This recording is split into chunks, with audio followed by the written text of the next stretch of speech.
Good evening, everybody.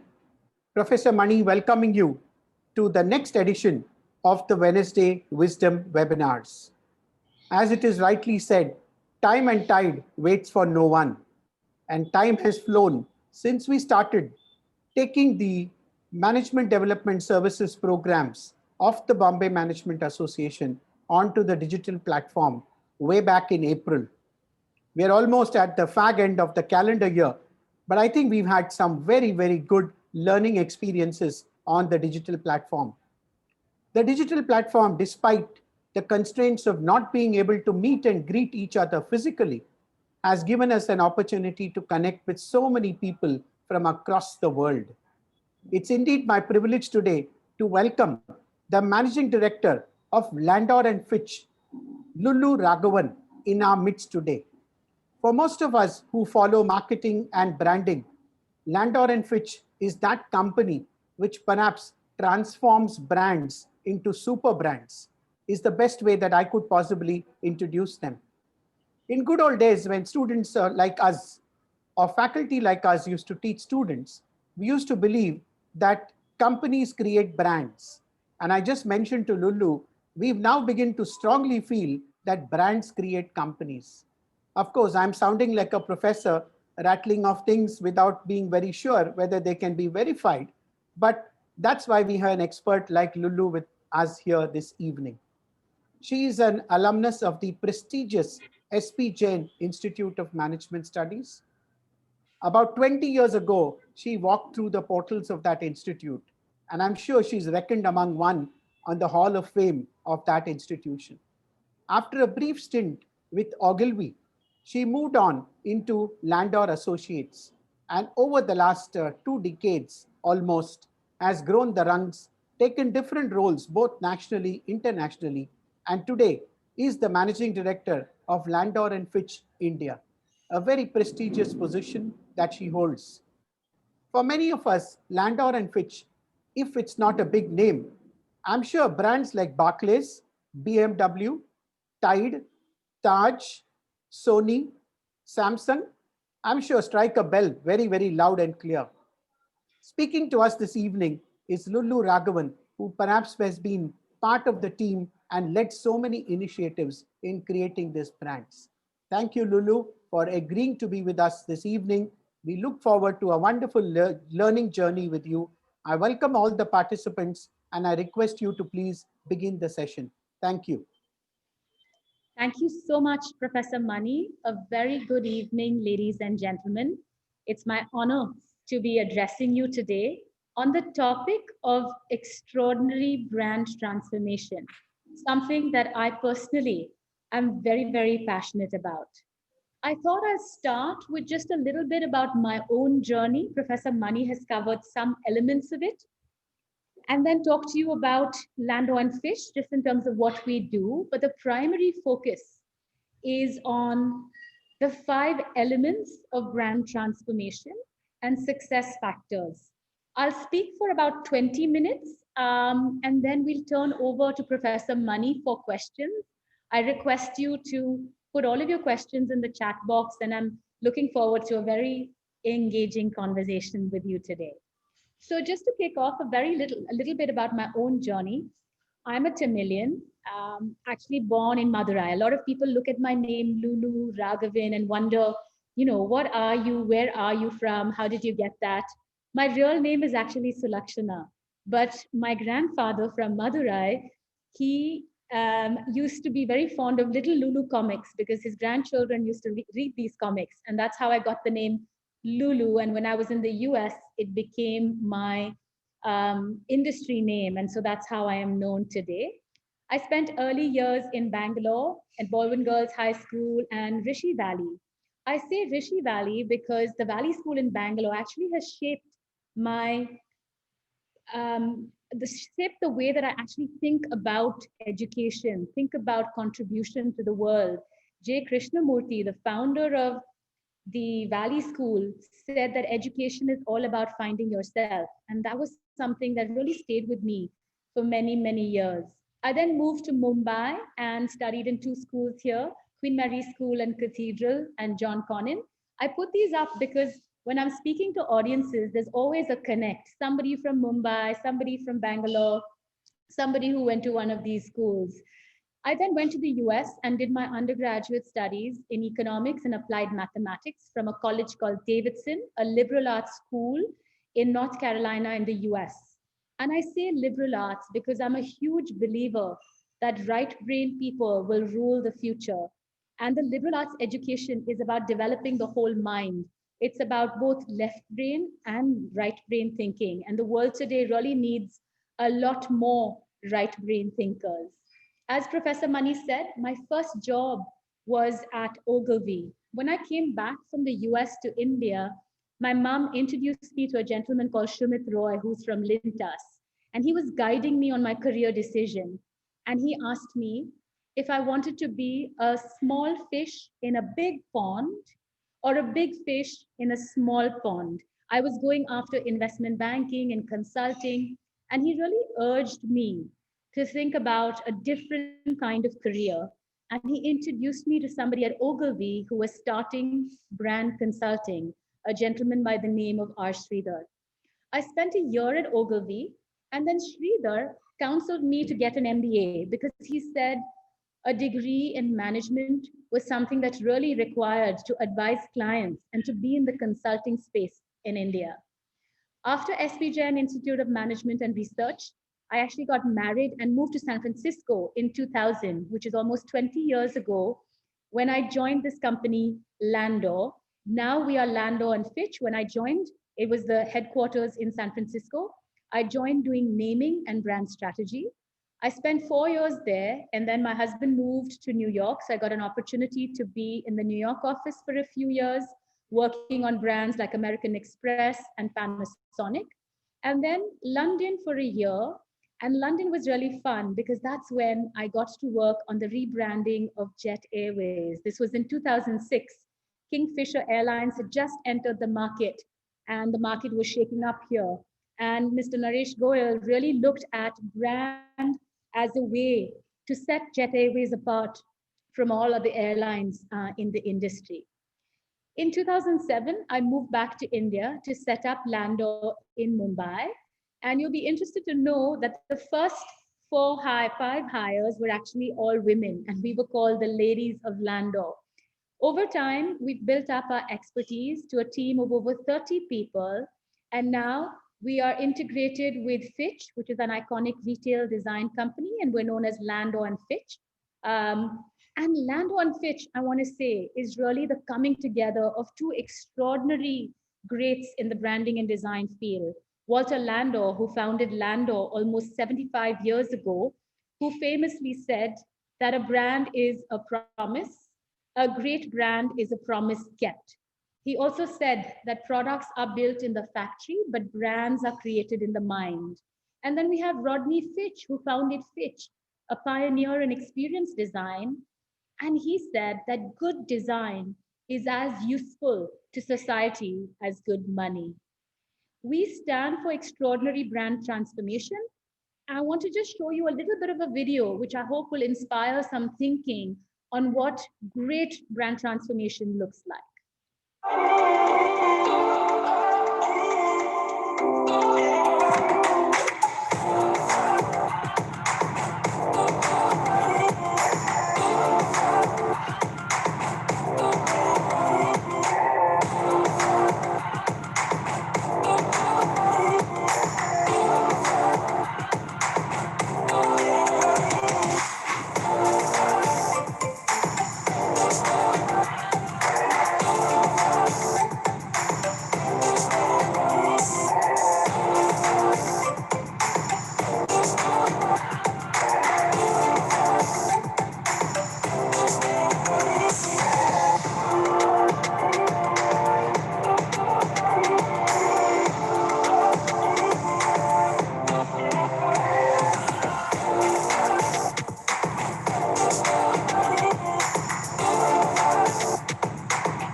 that just gives you a sense of the kinds of brand transformations that we have worked on.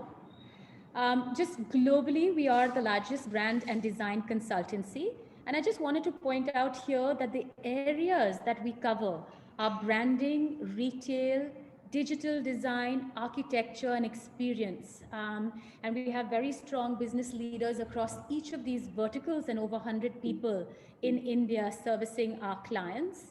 The natural question you would ask is what kind of clients actually seek brand transformation?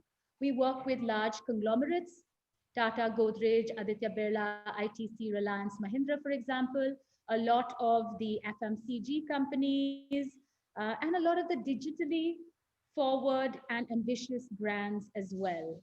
We do have sector expertise, so from BFSI to FMCG, hospitality, there's a depth of experience in each of these areas. So all that I'm going to be speaking to you about today is based on a collective experience working with all of these Indian companies on some element of brand transformation or the other. For us, brand transformation has many elements. Primarily, it is about connecting the brands to business. That's what brand strategy is about. Really thinking about how the brand can best serve the business ambition. How many brands should we have in the portfolio? How are they related to each other?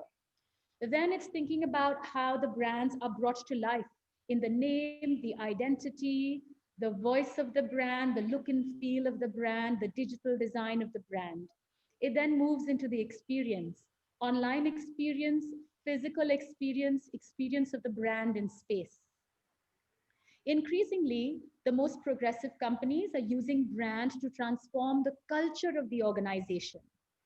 Brand management historically has been quite an important area, increasing in importance because brands have tremendous value, which I'll talk about in just a minute. And companies globally are really looking at brand performance to drive business success. So understanding the risks associated with different strategies and the rewards as well. So very data-led analysis to decide the best brand strategy to support the ambition of the business. We believe in extraordinary brand transformation by design, which means that about doing work that's very differentiated to lift a brand out of the ordinary realm. When we say brand, it's all facets. It's not just name and logo, but every touch point of the brand, including employee behavior, workspace design, which is extremely important. So all facets of the brand experience. And when we say by design, it's really purposeful, strategic deployment of the brand to really enable the business to succeed. So what are the big opportunities in a world transformed by technology primarily? We believe there are more opportunities to deepen relationships with customers and employees, opportunities to create amazing experiences.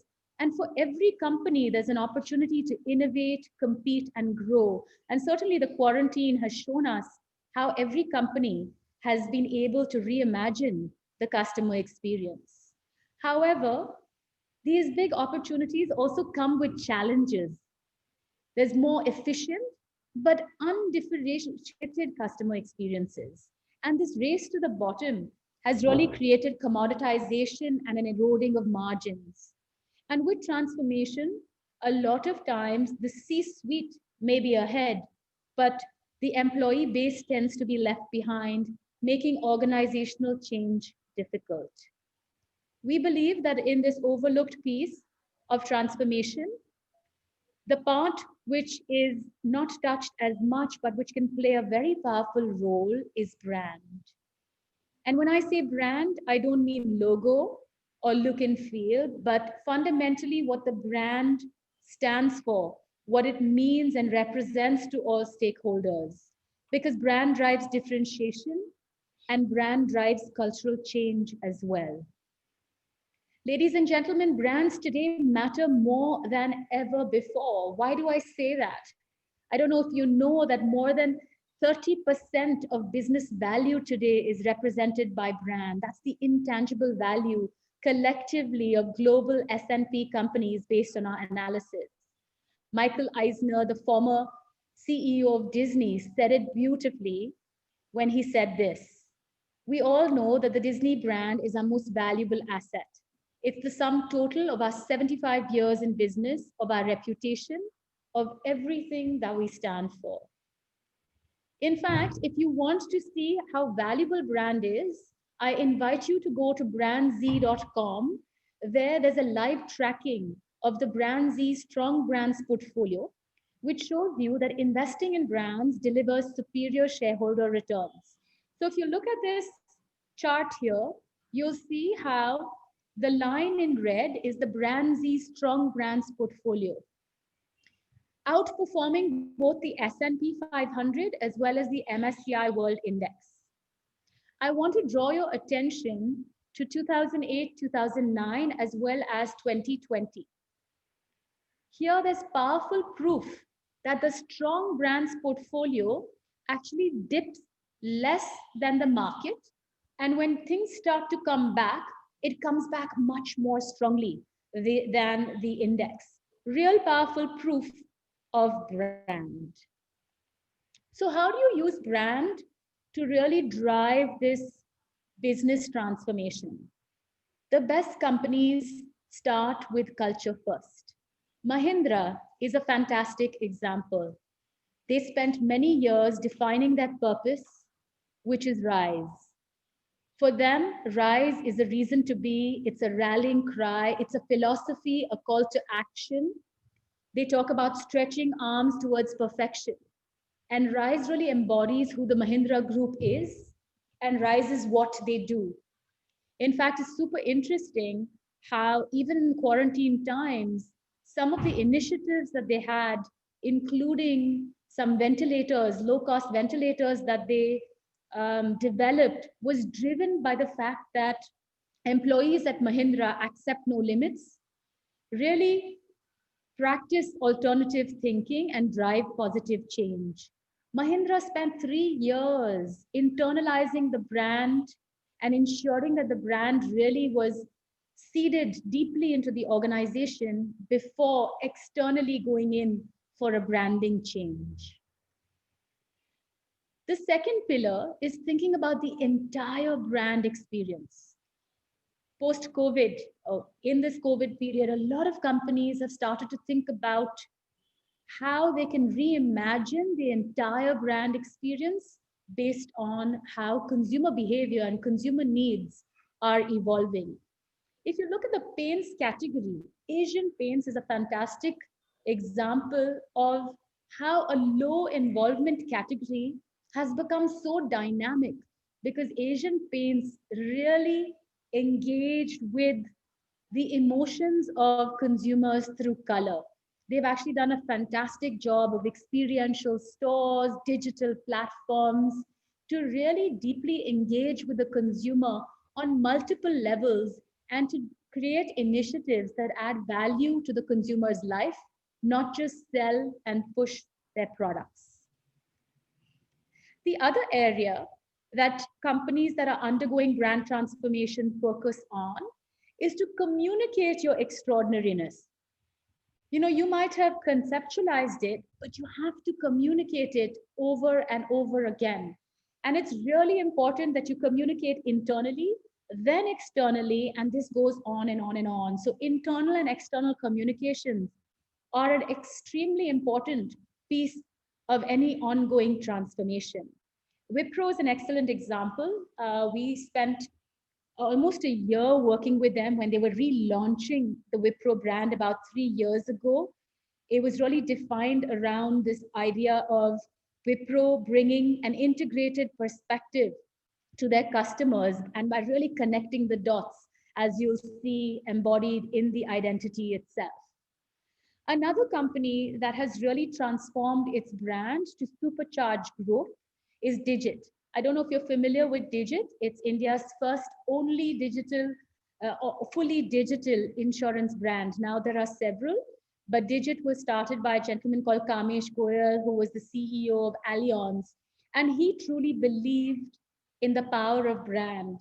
And he defined his brand as simplicity, as simple as insurance could be. And the entire product and experience of Digit has been designed keeping the simple truth in mind.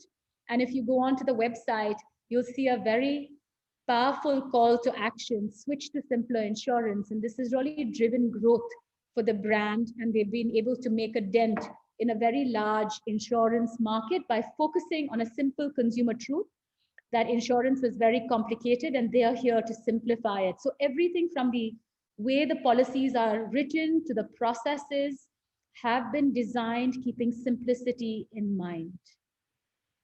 So what are some key success factors for this inside out brand transformation journey if you are contemplating it within your companies? The first is really about making the process inclusive, but ultimately having one decision maker. The branding can never be a democratic process.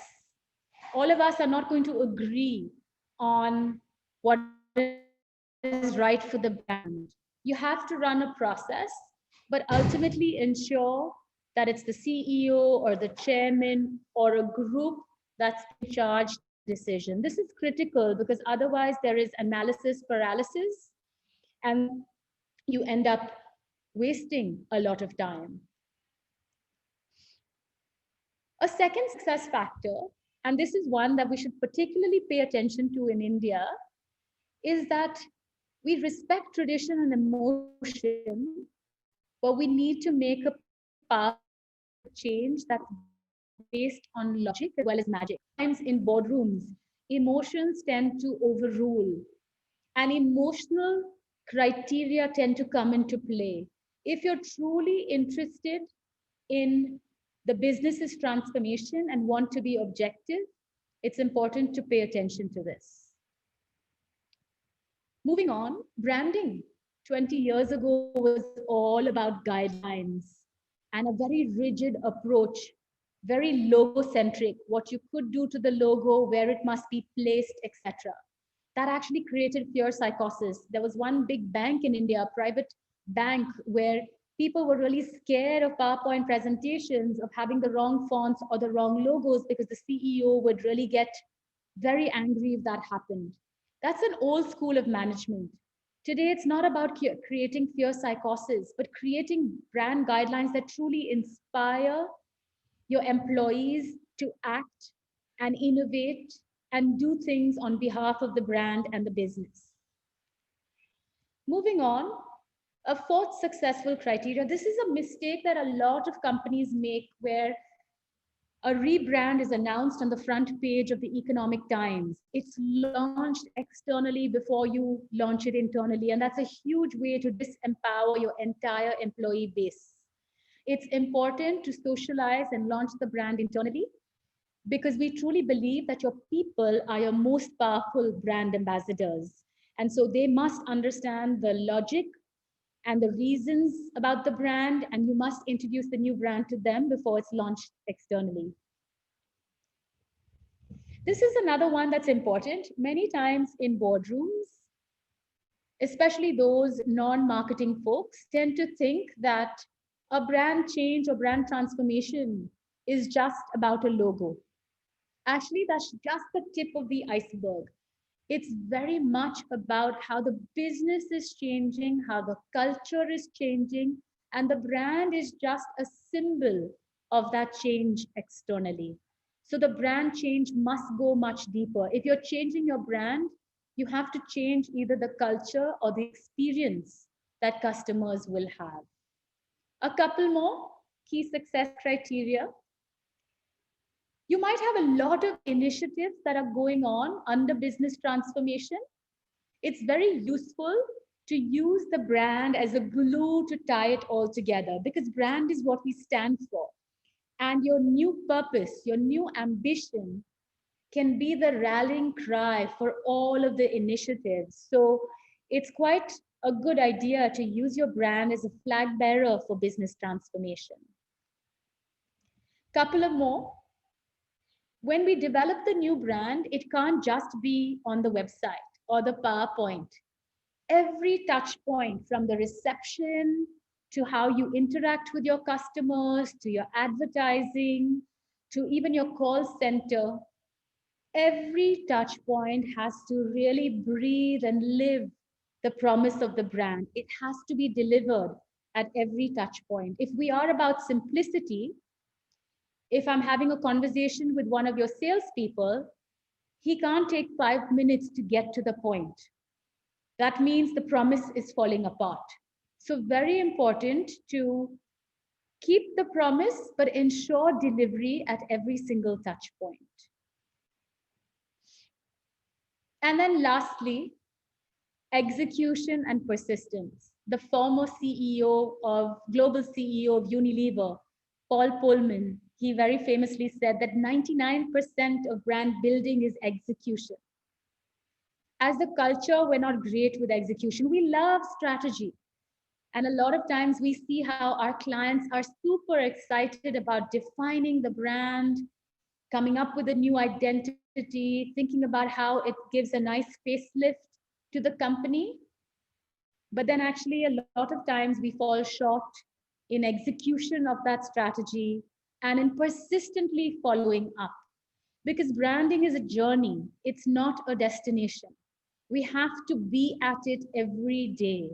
It is what we do day in and day out that really defines the brand, because brand is business and business as brand. Brand is not this marketing communication thing. It is what we stand for. And we have to look after it like our most important asset, nurture it, and grow its value. I hope in the last 20 minutes, I've been able to share with you a few key points. A, brand is a very important asset. It represents 30% of business value. When you're thinking about brand transformation, you should do it inside out, employee first, seeding the brand in before taking it out externally. It's important to keep at the communication game. And then when you're thinking about the success criteria, we talked about 8 different ways in which you have to ensure that when you're ready to take the brand out, it's really set up for success. Thank you very much. I turn over to Professor Mani for questions and answers. Thank you so much, Lulu. That was an extraordinary presentation, and the way you integrated so many of the visuals, which were so meaningful and so relevant, made a solid impact. I think I'm tempted to take a line from what you had said before. Listening to you was like listening to a big fish who has succeeded in a big pond. And truly, I think it was very, very encouraging to see the emphasis on every little aspect of the brand. Thank you so much for putting together this presentation so meticulously, and it was indeed very captivating. Thank you once again. As I mentioned to you, our audience has a lot of questions, and I'm going to bring them up one after the other, slowly, steadily, for you to respond based on your experiences. One of the first things that comes to mind is when a company has multiple brands which are equally successful, how do they really prioritize which to focus upon? I think that's an excellent question. I don't know who in the audience asked that question. It's really a matter of strategic choice. You know, this is an area that we call brand architecture, which is what is the corporate brand? How many different brands in the portfolio must you have? So typically, Professor Mani, there's a spectrum from companies that go to market with just one brand. So if we take hospitality industry, because all of you would be familiar with having stayed at hotels, let's think of hospitality. Think of Four Seasons. That's the company, that's the brand. If they ever get a property, it will only be Four Seasons. On the other hand, you have companies like Starwood Marriott that have a whole portfolio of brands, right? And in the middle, you have companies like the Hyatt, for example, that have their own brand, but also have other brands. Four Seasons goes to market with one brand. Marriott has some 25 brands in the portfolio. The advantages of a singular brand strategy are all about efficiency, synergy, leverage. On the other hand, when you have many brands in the portfolio, you can have focused propositions to target different consumer segments or customer segments in B2B. It's really a question of how successfully you can service those customer segments through the brands that you have. If your corporate brand is not able to meet the imagery attributes that are required of that particular segment, you need to create another brand for that segment. So brand architecture is actually quite complicated. It involves thinking about various aspects of the business strategy, competitive strategy, but most importantly, how much money and resources you have to support multiple brands. One thing I'll say, and then let's go to the next question, is resources are always limited. And so you'll see most companies moving towards as few brands as necessary, no more than they can actually support. And there's a lot of trimming happening everywhere, from FMCG to hospitality to B2B, because you simply don't have the resources and the bandwidth to manage all those brands. See, it's quite easy to create a brand, but like I showed you, to continuously be at it, to nurture it and grow it, involves energy as well as resources. Sometimes it's the strategy of the company and it's called for, but otherwise it's really a balance of just how many brands you need to successfully fulfill all of your business strategy requirements. Right, you put it rightly. I guess it's a very complex scenario. But having said that, I guess the big names like the Unilevers of the world and the Procter and Gambles, to name a few, do manage to keep this delicate balance. And I'm sure people like you do help them in this journey to make all these brands very, very powerful ones. So Professor Mani, just in FMCG, CPG, consumer packaged goods, that is the strategy to have multiple brands. Absolutely. But even if you look at them globally, whether it's a Unilever or a P&G, they're cutting from 500,000 brands to 200 or 100. They have super brands, then they have regional brands, and then they have local brands. There's a lot of discipline because they too, while they may have a broad portfolio, have resources only to support a number of key brands. And so Absolutely. before we had rampant brand extension, I think everybody in the corporate world knows now that that kind of extension on brands is not possible because you can't support that with the resources that are required to build those brands. True. Till recently, digital was a choice. It was an enabler. It was a USP that many companies who could afford the digital strategies took up faster than the others. In the change scenario, what are your thoughts and views on how branding is going to change considering the digital revolution? Again, an excellent question. Branding is not going to change, but it's going to become extremely difficult to find a point of difference of your product and service in a way that's really relevant to the consumer or the customer that you're serving. So relentless relevance is difficult because the consumer is fickle, consumer behavior is constantly changing. The speed at which competitors are bringing new products and innovations to the market is changing. So the velocity of activity in the market is tremendous. So the branding challenge is keeping pace with that velocity and ensuring that your brand remains relentlessly relevant with a very sharp point of difference so that it's an inspiring brand that's very magnetic, that has energy, and that can really draw consumers in and keep them in the fold. So I would say the biggest change is the speed and therefore the need for organizations to equally respond with that level of alacrity. Rightly said, because I guess the mode of communication is no more going to be that newspaper which used to come every morning and that magazine which used to come every fortnight. I guess it's now a matter of how the brand communication changes perhaps every 2 seconds, very often in the top priority brands. So well said. I appreciate that answer. I'm going to hand over to one of our participants, Mr. Shankar, P. Shankar. Shankar himself is an industry veteran with a lot of experience. Over to you, Shankar. Lulu, I just wanted to share my experience on the subject.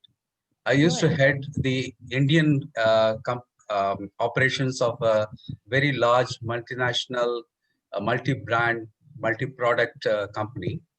The major things, whatever you mentioned about, their logo, color, etc., all those things are fine. It's not very difficult to manage. But the thing is, we are supposed to have certain yardsticks which are common for all the units across the globe. That means that I should have the same provision of working area per person in a place like Bombay. That is something which is very, very difficult to manage. So that's one.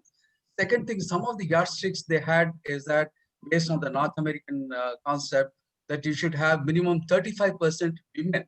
It's an engineering company, and I couldn't find 35% women to fill in the slots. But then I was reprimanded for these two aspects. But how do you think that the local culture and differences should be tolerated by a multinational company as far as the brand goes? Thank you. Yes, Mr. Shankar, I think that's a very thoughtful question. Certainly globally, the whole awareness around inclusivity, diversity, I think these are all very important topics in the West. This year in particular, after Black Lives Matter, it has accelerated women in leadership, diversity, etc. I have a feeling that compared to 4 or 5 years ago, multinationals are truly more empathetic to differences in local market situations. Maybe it's not true of all companies. However, I think the onus is on us then to really engage with the global brand team or the global standards to explain the context of India's challenges. And the ones that you raised are particularly difficult to overcome. I would say that with the companies that we see, there are a lot of exceptions, even in branding of how India is treated. For example, I don't want to name companies, but the rest of the world, we have one positioning. And in India, a different name or a different positioning strategy has been allowed because the Indian market is unique for some reason. So I think the standardized approach, either in marketing or in running the company, may have been true many years ago. I think that's evolving now, but of course there'll be companies who still follow that. All I feel is you have to make a case based on the situation here. Sorry, Lulu, the problem is there's a lot of transfers movement of personnel across the globe from different companies and different countries. So they say that whenever somebody goes to another country of that particular group, he should feel at home. He's still feeling that he's part of the organization. So he says that is true. If you have that much amount of space for oneself, then you should have that kind of environment. And more importantly, the toilets. There's a lot of emphasis on toilets. They have to be standardized all over the globe. So these are some of the things they insist. I don't know what. I mean, I think it's an interesting challenge. All I would say that companies, these global companies, do want to try to have certain standards in culture, in values, in the environment for employees. And I think the country heads, then the onus of responsibility is on them in helping the global management team understand why certain things may not be possible in the Indian context. I think that can happen through dialogue and maybe examples of other companies as well. But it's a good question that you raised, Mr. Shankar. Thank you for that. Yeah, over to Mr. Ernest Fernandez. Mr. Fernandez, go ahead. Thank you. Quite fascinating. The younger generation of consumers in India, do you find that their brand loyalty is on the decline and they would all the time like to try out new brands? So that poses a great challenge to branding compared to maybe 20 years ago. Mr. Fernandez, you're absolutely right. In fact, in branding and marketing circles, there's a hypothesis that loyalty is dead. And Professor Money will, attest to that. There's an author by the name of Brian Sharp, Yes. who says that growth comes from new customers and that the responsibility of business is to create demand constantly for new customers who keep coming into the fold. So while there will be the loyal customer base, I don't think it's an issue of only the younger generation being promiscuous with brands. I think it's across the board. We simply have too much choice today. And consumers have a set of brands within which, they might be indifferent. So then the challenge for your particular brand in your industry might be to be in that top 3 set. Every industry is different, but you're right. Loyalty per se, the way we thought about it 20 years ago has changed. However, in many industries, 20% of the customers still make up 80% of revenue and profit. The old adage of 80-20. So as a business, really thinking about what the dynamics of loyalty and customer segments are in your particular industry, I think would be important. But you're right. On the whole, overall, the concept of loyalty itself is hugely declining. Right. I have with me Jagmohan Rishi, who incidentally is the Vice President in charge of learning and development and digital transformation for a super brand, Wockhardt. Over to you, Jagmohan. Thank you very much. Hi, I was just going through your profile and really love the idea of ideas to play, and would love to subscribe it. And I like some of the thoughts which you have mentioned over here. I've also given my email ID to please add me your mailing list. So Thank you. I have a question. I joined a little late, but I don't know if for the sake of repetition also you may have to say it, that digital, which Professor Money has asked this, and you mentioned just now that execution is more powerful than the strategy part, and just to take it forward, how digital is helping us in the execution of these strategies? I mean, is it helping us in the execution, or is it going in parallel lines? I don't think strategy. Thank you, Jagmohan, for that. By the way, I didn't even know that Ideas to Play was popping up on I'm Google not able to hear. Can you hear me now? Yeah. Okay, sorry. I think I froze for a second. I was saying thank you for that. I didn't know that Ideas to Play was popping up on Google or on LinkedIn. I don't know where you saw that, but I look forward to staying in touch. To answer your question, I don't think strategy is not important. The starting point is always being very clear on how are we relevant to our customers in a way that's different from our competitors, however you define that, what we stand for, what our unique personality is. That could be written simply on one page. It may take 5 months to debate and discuss that with your management team. But once you're clear on the strategy, so let's just say in Digit's case, it was all about refreshing simplicity.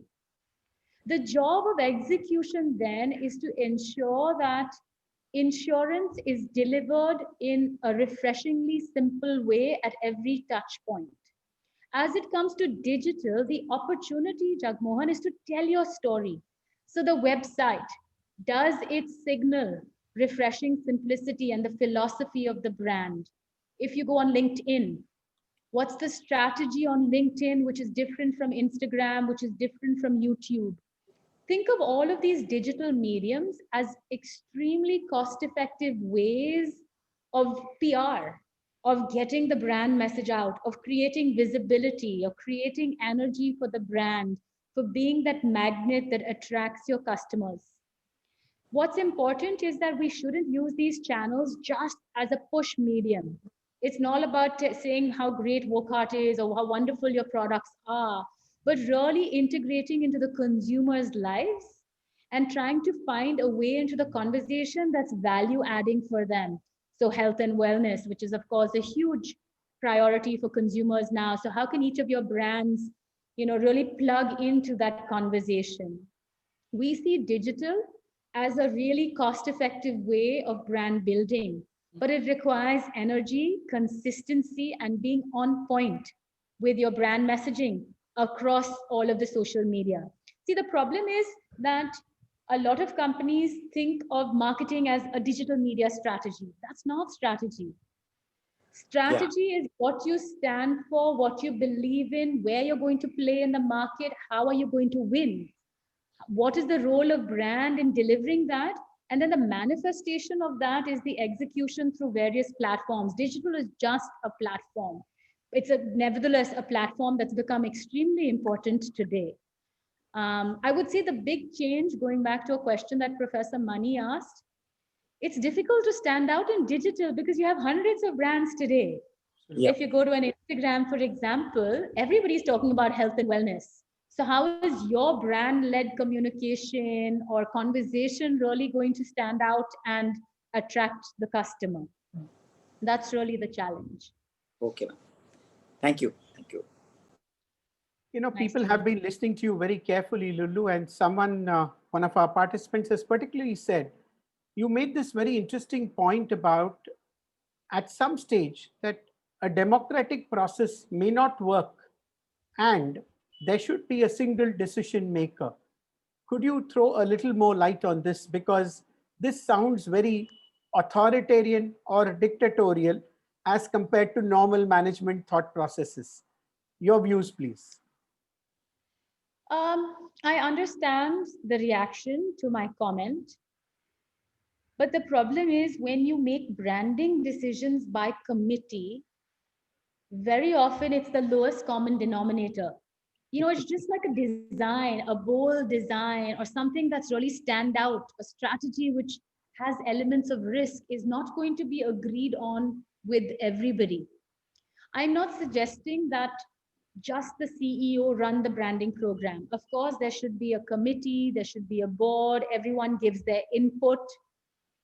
But a lot of times, time is wasted because in consensus making, it takes very long. And I agree that some companies, the Eastern companies, Japanese companies, that's their style, consensus making. When it comes to branding decisions, though, because there is an element of subjectivity involved, if it's choosing a new brand name or a new visual look and feel or a new way of communicating, a brand new experience of the brand, a virtual experience center that you're building, ultimately a vision of one individual who's listened to everyone's point of view can be more effective. That's what we've seen, because otherwise there's paralysis and maybe there's not even movement. I talked about velocity before. If you want to move fast and keep up with the market, that somebody has to make the calls. It's just otherwise delays decision making. If you have all the time in the world, Professor Mani, Sure. go by consensus. I appreciate what you're saying. And here, perhaps in today's situation, speed is the essence. One has to keep that at the back of the mind, as you rightly said. We have a couple of participants here with us who represent small and medium enterprises, and Sure. some of them are even single owner proprietary concerns.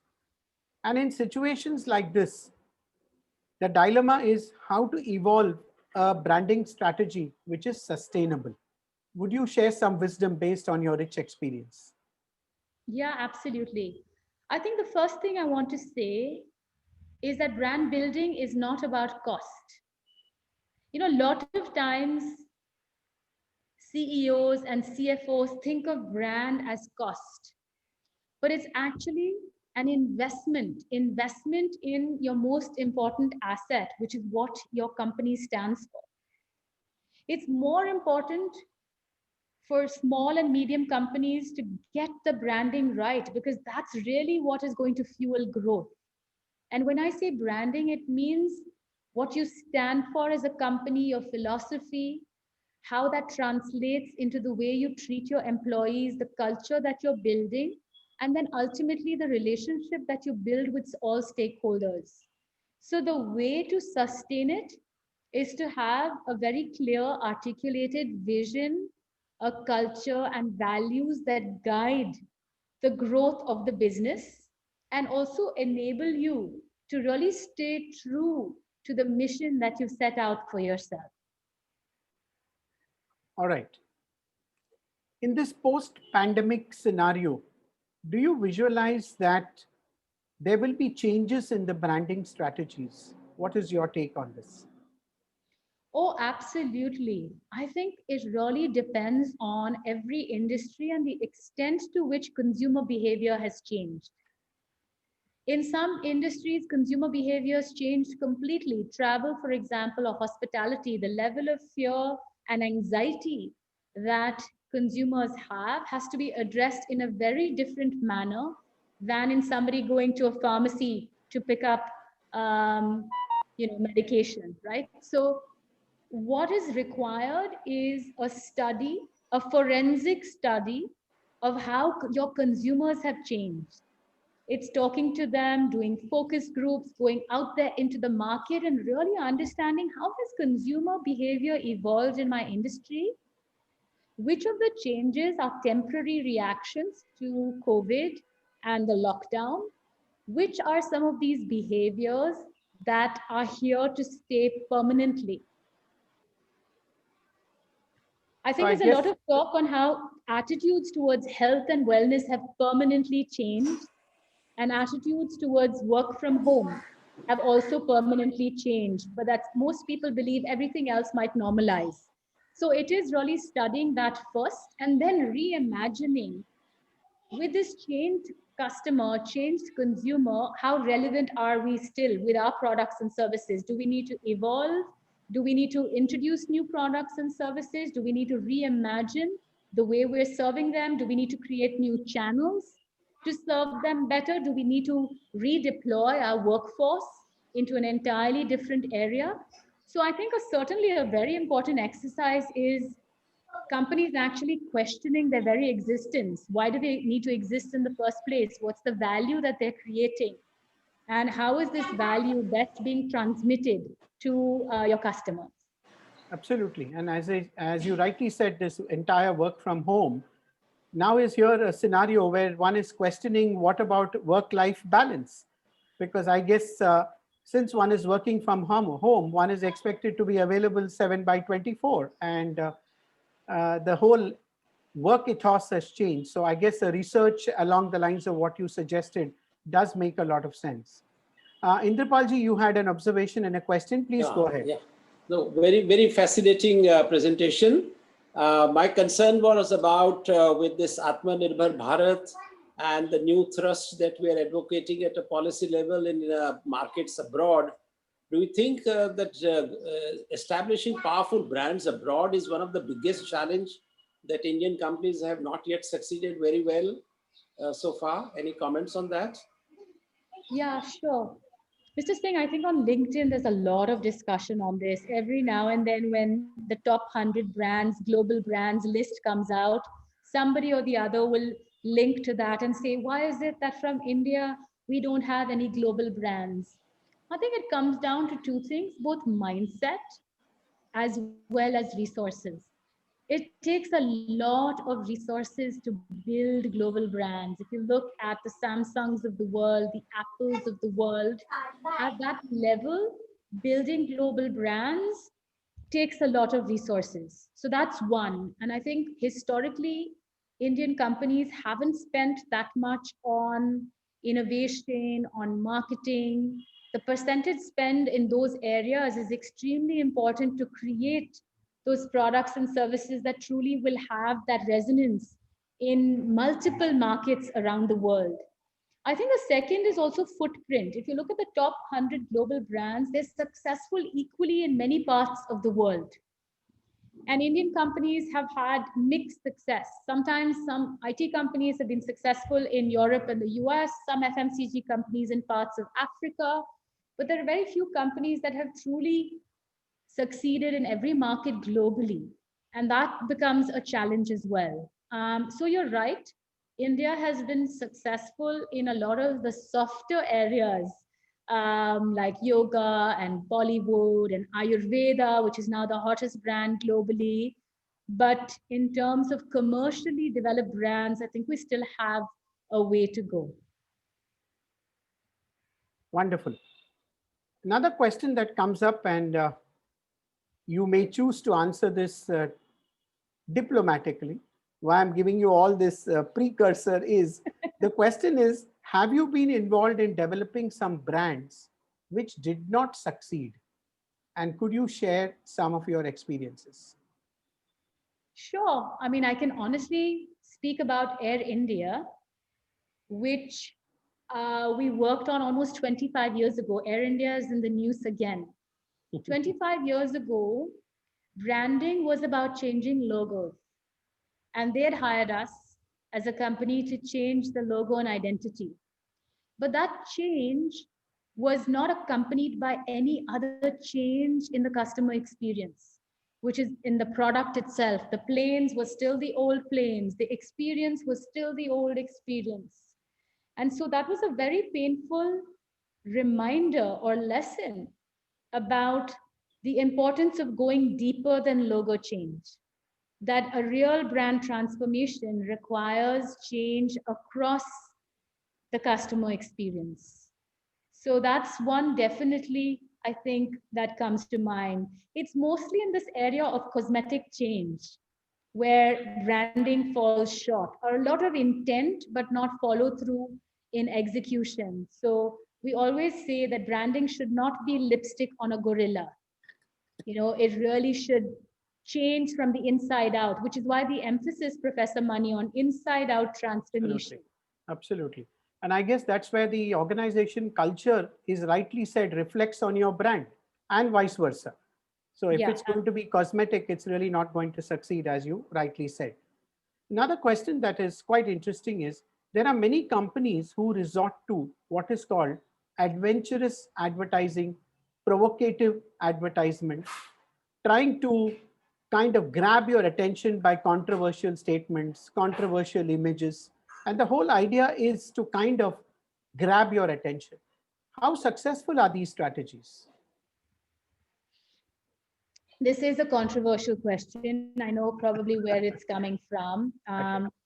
Without getting into personal beliefs, I think it's impossible to answer this question in a forum like this, Professor Money. Sure. However, what I'd like to say is that very often companies spend a lot on rented media versus owned media.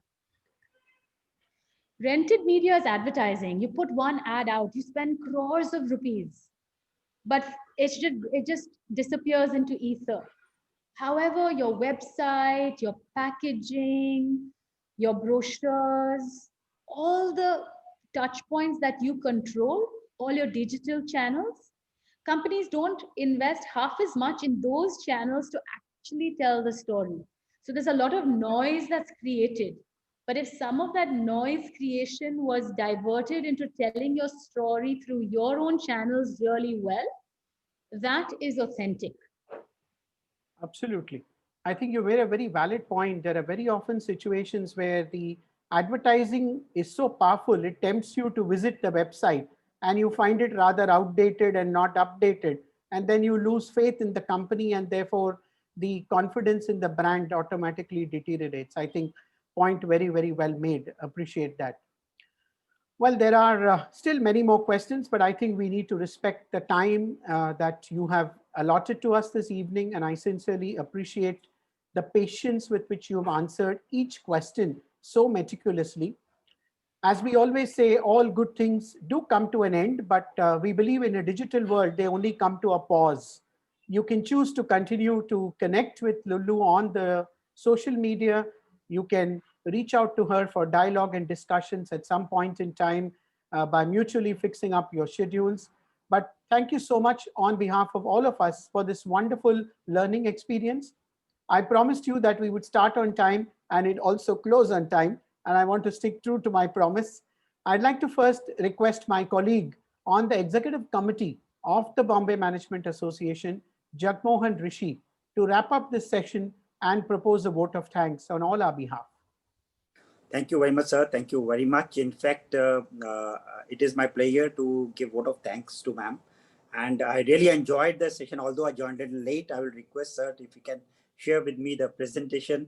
And I would love to hear. But what I heard is that branding is very, very essential. And particularly, I also learned that, the execution and the strategy being important, but execution holds the key to the success of the organization or any initiative which we have. So basically, right place, right skills, right people, right leadership, they are going to take us new places, particularly in this new normal conditions. And I think with the interest being changing of the customers, we have to give them the right experience, and customer experience CX is going to be the differentiator factor rather than the platforms alone. So that is something branding will play a big role in giving a customer experience, which is differentiated experience. So thank you very much, ma'am. Thank you very much. And would love to connect with you offline, of course. Thank you so much. I just wanted to say that if you go to luluraghavan.com, you can connect with me. I actually do a newsletter every Sunday at 6 p.m. I send out 7 ideas that might inspire you for the week ahead. So if you'd like to sign up for that, you can do so. And I really hope to continue to be in touch with many of you online. Thank you so much, Professor Mani and Jagmohan as well. It was a pleasure to interact with all of the members and wish you all the best.